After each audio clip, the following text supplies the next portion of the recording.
Cimahi itu dimensi saluran yang ada ini tidak terlampau besar, kecil-kecil Cimahi ini. Bayangkan sudah kecil salurannya, kemudian di situ banyak menumpuk sampah, ya sudah itu pasti banjir lah. Iya. Sebetulnya berkaitan dengan sampah ini di Cimahi kami telah gulirkan yang namanya program Gerak Om Pimpa. Om Pimpa. Gerakan orang Cimahi pilah sampah. Pilah sampah.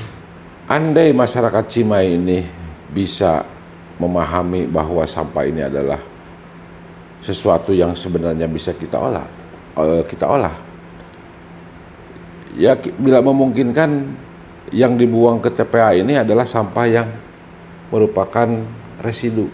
Residu ya. Jadi hanya benar-benar sampah yang artinya secara nilai ekonomis itu sudah sangat-sangat minimal.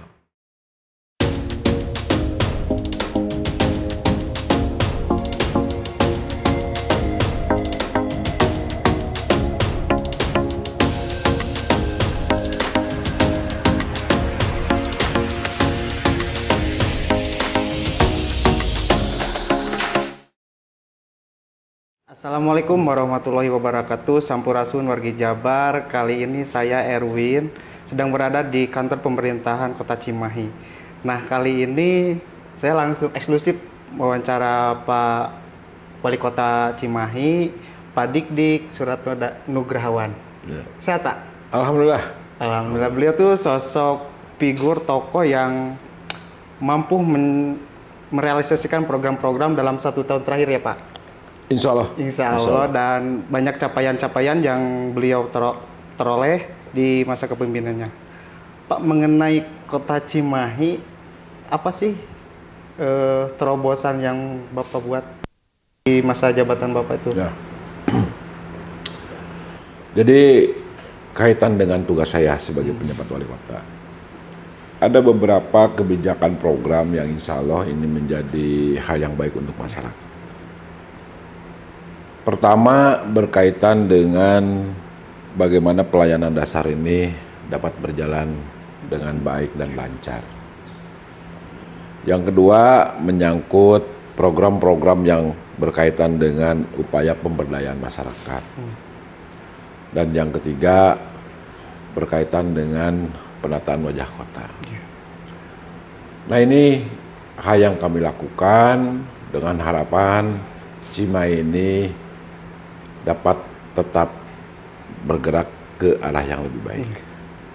Nah, sebagai contoh, beberapa waktu yang lalu kita mendengar ada berita yang tidak mengenakan barangkali.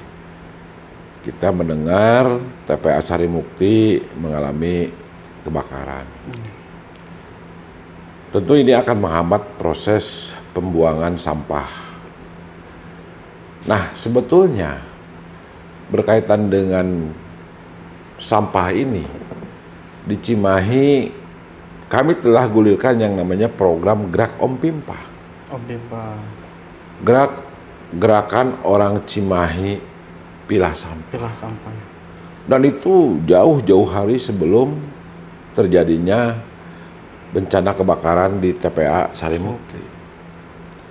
Nah, hal yang lain yang kami lakukan, kita menggali bagaimana potensi masyarakat di tingkat RW ini harus terlihat, harus dimunculkan. Yang saya harapkan ketika potensi ini muncul bisa menghasilkan wirausahawan baru atau WUB. Ya, kami melakukan itu sesuai dengan sebuah program yang namanya One Product One RW. Oh, iya. Ya, jadi harapannya nanti produk atau hasil-hasil di tingkat RW ini yang dilandasi oleh inovasi dan kreativitas ini mudah-mudahan bisa dimunculkan dan itu bisa memperkaya potensi Kota Cimahi untuk kemudian harapannya Cimahi ini menjadi kota yang maju. Ya, mungkin ada 2 poin ya Pak dari sampah dan ekonomi lokal. Mungkin untuk sampah dahulu Pak. Sampah dulu, untuk sampah sendiri Pak, ada berapa sih TPS di Kota Cimahi dan para petugasnya sehingga bisa mengikis daerah-daerah kumuh gitu Pak. Padahal kan sampah itu menjadi apa ya, permasalahan utama di perkotaan Iya. Pak. Kalau ditanya soal fasilitas TPS, di kami ada beberapa TPS lah. Itu di Melong, di Cibeber, kemudian di Cimahi Utara pun ada ya. Nah, tapi keberadaan TPS ini tentu jangan dianggap sebagai solusi. Karena ketika sampah terkumpul tentu ini harus kita tindak lanjuti dengan pembuangan ke TPA. Dan bila memungkinkan, andai masyarakat Cimahi ini bisa memahami bahwa sampah ini adalah sesuatu yang sebenarnya bisa kita olah. Ya, bila memungkinkan yang dibuang ke TPA ini adalah sampah yang merupakan residu. Residu ya. Jadi hanya benda-benda sampah yang artinya secara nilai ekonomis itu sudah sangat-sangat minimal. Yang menurut teori itu kurang lebih 15%-nya ya. Nah, harapannya 15% ini menjadi target kita dalam hal pengurangan sampah di Kota Cimahi. Sisanya yang 85% itu berupa sampah organik. Ya, andai itu bisa dilakukan pengolahan oleh masyarakat, misalnya melalui kompos, pembuatan kompos. Sementara yang daur ulang itu bisa kita sambungkan dengan pihak lain yang membutuhkan terhadap sampah-sampah yang bisa didaur ulang. Dan sejauh ini sudah ada. Jadi off-taker yang bisa mengambil sampah-sampah ini kami sudah temui, kami sudah ajak bicara.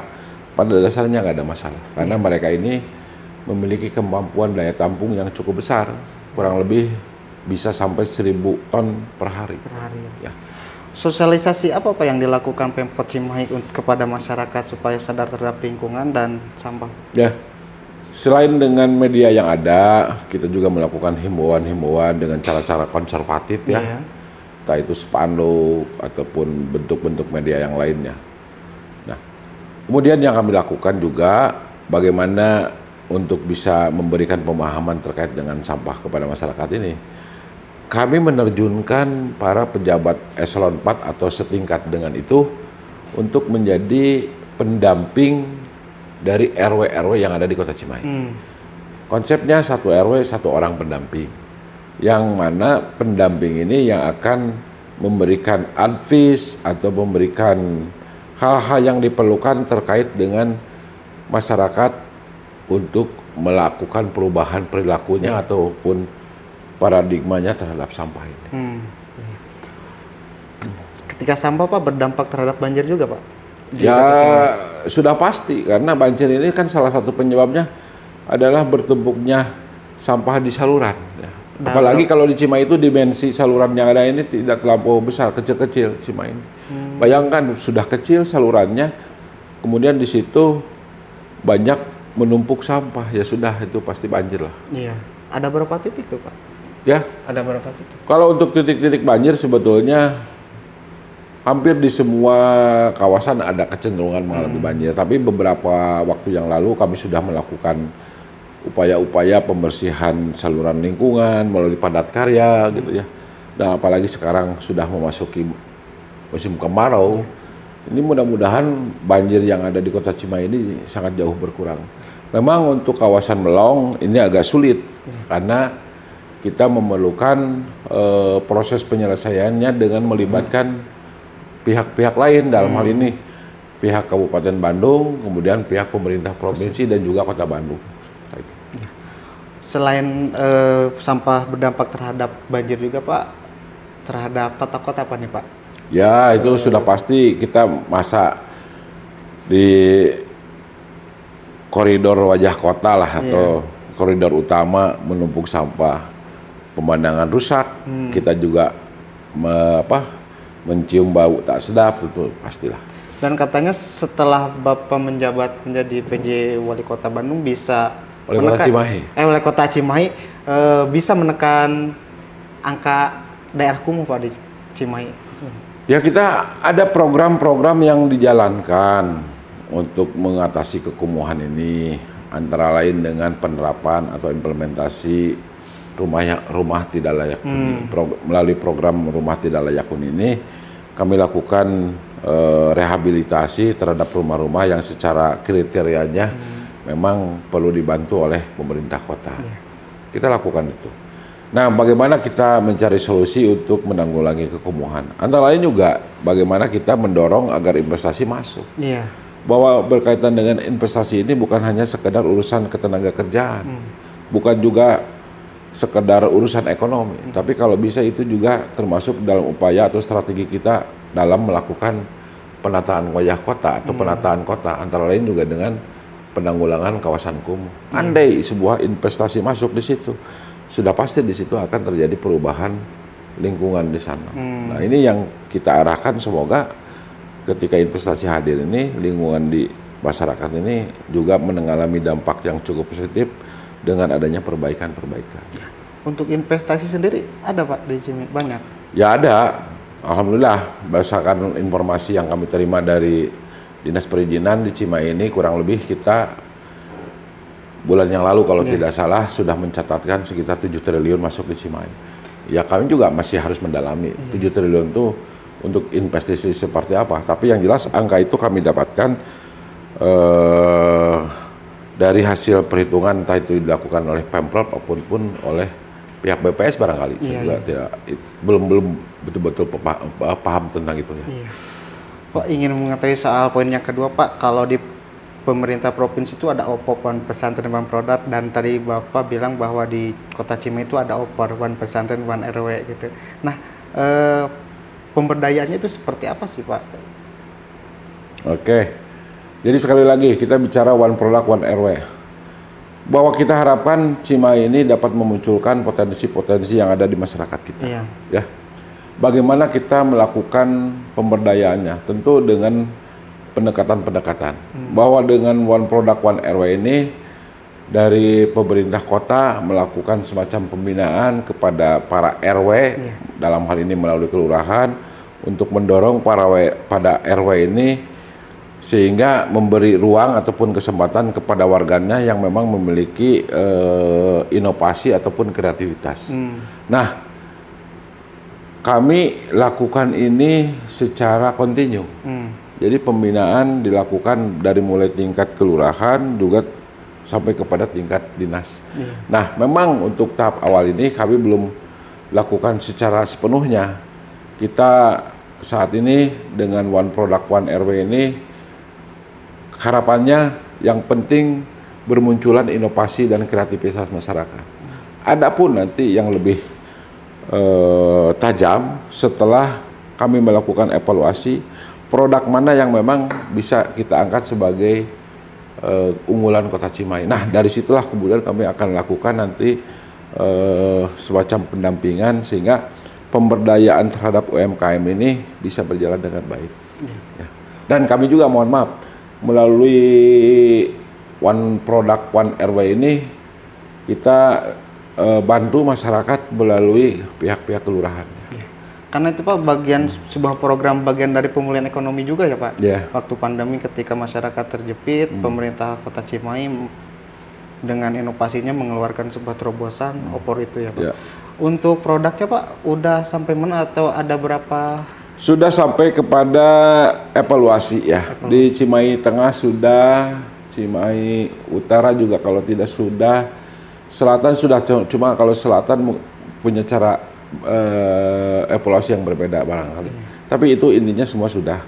Nah, berapa jenis yang dihasilkan tentu nanti itu data teknis ya. Silakan nanti tanya kepada SKPD terkait. Tapi yang jelas dalam beberapa kali saya kesempatan mengunjungi ke lapangan, memang ada produk-produk Cimahi yang skalanya UKM, dalam arti ini memang sesuatu yang dihasilkan oleh masyarakat. Ini yang sebetulnya secara kualitas cukup layak untuk bisa kita dorong sehingga bisa menjadi produk unggulan. Ada beberapa yang saya nilai sangat-sangat bagus. Selain itu Pak, ingin tanya juga soal dari Sekda ke PJ Wali Kota Cimahi. Apa sih perbedaannya Pak? Sama saja, karena dua posisi jabatan ini sama saja intinya ya sama-sama bagaimana kita harus memberikan yang terbaik kepada masyarakat. Ya, walaupun memang secara tanggung jawab menjadi seorang pejabat wali kota ini pastinya lebih tinggi dibanding seorang sekda. Tapi kalau dilihat dari fungsinya sama, bagaimana kami semua harus dapat memastikan pemerintahan berjalan dengan baik, pelayanan dasar ataupun pelayanan lainnya kepada masyarakat pun harus dapat berjalan dengan baik. Ya itulah. Setiap tokoh Pak mempunyai perjalanan proses yang berliku-liku mungkin ya. Mungkin ingin tahu sih Pak proses perjalanan Bapak karirnya dari awal sampai hari ini Pak. Ya saya dulu pernah bekerja di Bapeda Cirebon cuma sebentar, kemudian Bapeda Provinsi. Setelah itu saya pindah ke Kota Cimahi. Tepatnya tahun 2003, 1 tahun setelah Cimahi berdiri, 2 tahun setelah Cimahi berdiri. Nah, sejak 2003 ini saya mengabdi dengan berbekal pengalaman sewaktu saya di Bapeda Cirebon dan Bapeda Provinsi Jawa Barat. Alhamdulillah, ini sedikit banyak bisa membantu tugas kedinasan. Nah, kurang lebih saya kalau untuk di Bapeda Cimahi ini 9 tahun lah. Karena 2012 saya pindah menjadi kabag di Setda. Setelah itu jadi Kadisdik, menjadi asisten Sekda, barulah ditunjuk sebagai PJ Wali Kota ini pada saat saya menduduki jabatan Sekda. Untuk perjalanan kuliah itunya Pak, spesialis keahliannya kayak gitu. Kalau kuliah saya dulu di Unpad ya. Kemudian saya mengambil Magister Manajemen di STI Pasundan. Ya alhamdulillah sejauh ini ilmu yang saya dapatkan baik dari Unpad ataupun di STI Pasundan ini membantu saya dalam melaksanakan tugas. Dalam waktu Bapak menjabat, program apa sih yang difokuskan Pak, infrastruktur atau kesehatan? Saya kira semua juga menjadi fokus saya. Yang jelas satu, pelayanan harus dapat berjalan dengan baik. Infrastruktur ataupun hal yang lain itu sama pentingnya. Saya ingin memastikan tidak ada hal yang membuat masyarakat kita tidak puas. Bagaimana kita harus meyakinkan setiap perangkat daerah sesuai dengan tupoksinya dapat menjalankan program dan kegiatan dengan sebaik-baiknya, yang insya Allah itu juga bisa meningkatkan kepercayaan dari masyarakat. Untuk kelanjutannya Pak gimana Pak? Bisa setelah udah nggak jadi PJ? Ya, saya kan menjadi penjabat wali kota ini dalam jabatan sebagai sekda. Bagi saya diperpanjang berarti ya dalam posisi seperti sekarang. Kalaupun tidak ya mungkin saya kembali menjadi sekda. Bagi saya nggak ada masalah. Yang jelas ketika saya dipercaya menjadi PJ Wali Kota yang saat ini sedang saya jalankan, saya berusaha untuk memberikan yang terbaik. Saya bagaimana harus bisa melakukan konsolidasi internal, saya kondusifkan sehingga kinerja pemerintah daerah Kota Cimahi ini dapat berjalan dengan baik. Ini menyangkut penataan wajah kota. Beberapa waktu yang lalu kita sama-sama sudah meresmikan alun-alun Kota Cimahi dengan Pak Gubernur ya. Dengan Pak Gubernur. Dan ke depan kawasan sekitar alun-alun ini akan kami lakukan penataan sehingga terintegrasi. Ya saya sih berharap kawasan sekitar alun-alun itu menjadi kawasan pedestrian, hanya untuk orang berlalu lalang. Dan ini mudah-mudahan bisa menumbuh kembangkan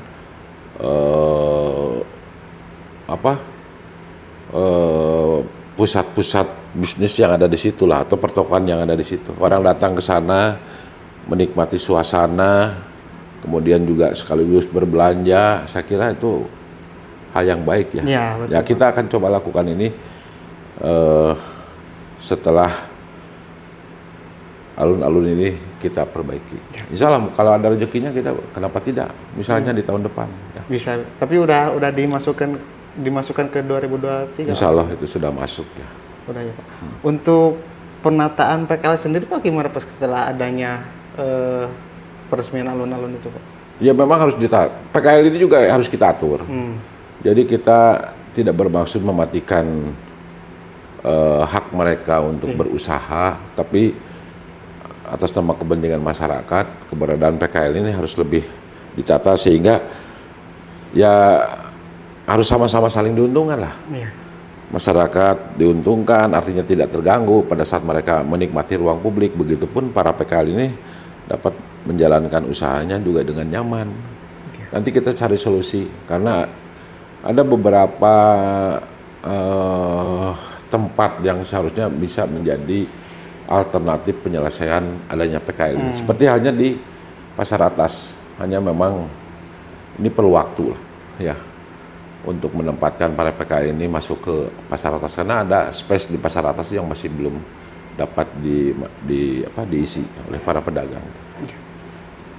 Ya, mungkin itu yang kita perbincangkan soal program unggulan dari Kota Cimahi. Mudah-mudahan apa yang dipaparkan Pak Wali Kota itu bisa menjadi motivasi buat masyarakat untuk terus bersinergis satu sama lain, mendorong dan mendukung program pemerintah Kota Cimahi. Mungkin itu saja yang untuk kesempatan kita kali ini. Tutup saja dengan doa Robbana hablana min azwajina wa dzurriyyatina qurrata a'yun waj'alna lil Saya Arwin dan Pak Wali Kota, Pak Dik-Dik undur diri. Assalamualaikum warahmatullahi wabarakatuh.